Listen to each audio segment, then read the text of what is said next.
Morning, everyone. Today's story is Bob's Best Ever Friend. It's written by Simon Bartram.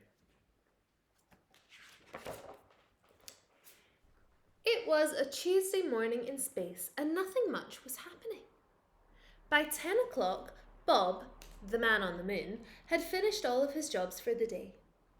There were no space tourists to entertain, and his friends, Billy and Sam, were away on a day trip to Pluto, visiting a most exciting pet show.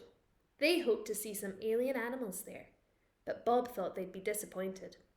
After all, everybody knows there's no such thing as aliens, and especially not alien animals.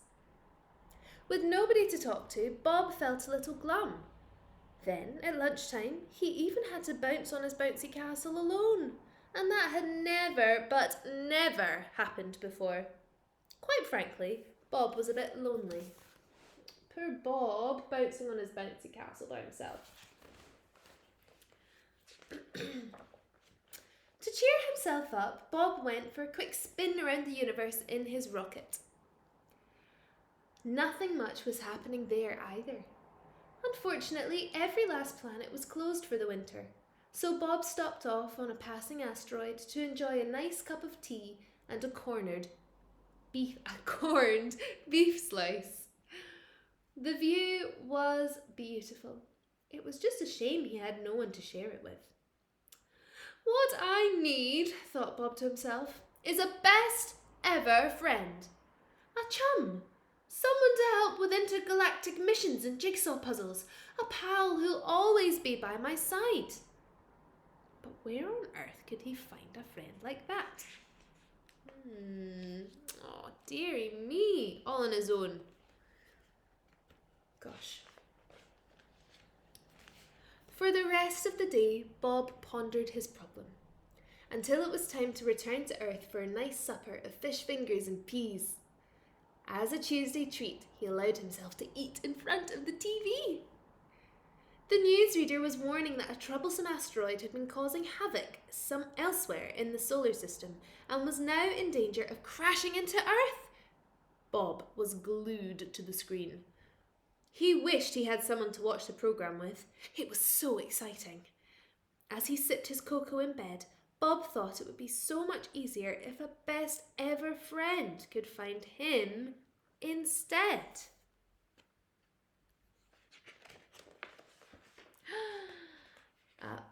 What's this? What has happened here? Seems to be something or someone on that asteroid. The next day, Bob didn't have to start work until the evening. So after some early star jumps in the garden, he cycled into town to do a spot of shopping. Firstly, he had a quick peek around the modern art gallery. Then he bought 2 smallish batteries to power his rocket, a smart pair of moon-patterned underpants, half price in the sale, and a newspaper, hot off the press. The streets were busier than ever. Bob wondered how on earth anyone could hope to spot a best ever friend in a place like this. Here's Bob trying on his new pants. Oh my goodness. In the midst of his daydream, Bob suddenly found himself staring into the window of the local pet shop. Cats, rats and bats. At first, he was a trifle confused. Why had he gone there? Then he remembered Clive and Keith, his cousin Dougal's goldfish. Bob was looking after them for a day or two, and that morning he thought they were looking rather peckish. As he paid for their squishy delishy fishy food, 59p, a strange notion popped into Bob's head. Perhaps his best ever friend could be a pet. Bob had a good look around inside, but he couldn't see anything that looked like a best ever friend. To tell you the truth, some of the animals looked a little odd to him. Oh well, sighed Bob to himself, you can't rush these things. His thoughts were interrupted by the chimes of the town clock. It was 4:30. Time for tea. My goodness, I wonder how many different animals can you spot in there? Do they look a little strange to you?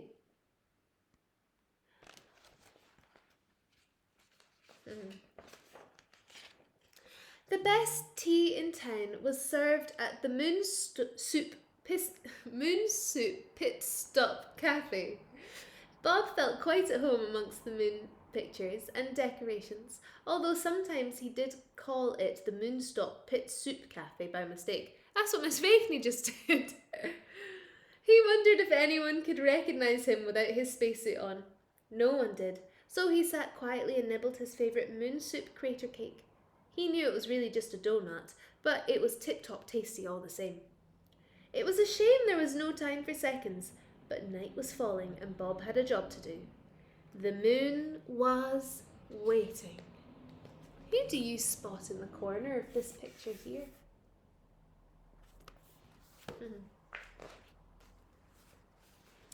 Bob pedalled as fast as he could to the rocket launch pad and in a super fast flash changed into his Man of the Moon suit. He needed to reach the moon before the first Moon Tour's tourist spaceship arrived. There were snacks and entertainments to prepare. After clambering aboard and flicking all the switches, his rocket began to rumble and Bob counted down. 5, 4, 3, 2, 1, lift off!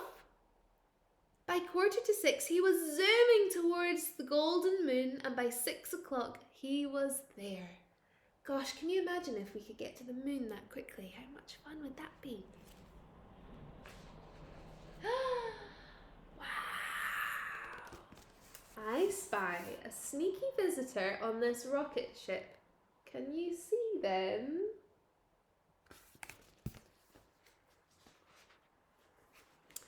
Bob welcomed the tourists with a free mini pork pie and a speech. Then he performed his thrilling moon-themed variety show and everyone went home happy. Everyone, that is, except Bob, who was alone once more. Quietly, he packed away his props and began his weekly crater count. And that's when it happened. There, popping out of a crater 204, was a little furry tail. What could it be?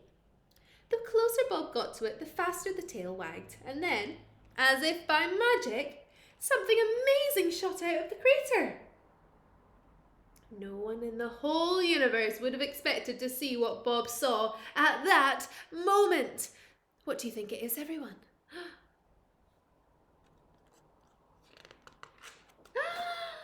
It was a dog! The most smiley, springy dog Bob had ever seen. He had no idea where it had come from or how it had got there, but he didn't care. He didn't even care if it looked a little odd. All Bob knew was that from this moment onwards they would be best friends ever. It was as if it had been written in the stars. Aww. Bob called his dog Barry, and each day with their friends they would run and they would leap and they would play, except for of course on Tuesday lunchtimes. On Tuesday lunchtimes they would bounce and bounce and bounce. Wow.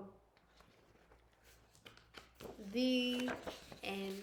And here Bob is with Barry, sitting at his comfy, cosy chair. Oh, that was a brilliant story. I loved it. I think that there is a really important message in this book, and I think it's to do with friendship. It's really important that we keep in touch with our friends at the moment. So, if you feel a little bit lonely or a little bit blue, maybe you could get in touch with your pal. Maybe you could send them a letter or maybe an email, or perhaps someone could send a text for you. Everybody loves to feel loved by their pals, and it's more important now than ever to make sure that your friends feel loved.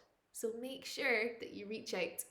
And this is all of us P2 teachers reaching out to you to give you all a big cuddle as well. All right, Primary 2, I hope you enjoyed Bob's best ever friend.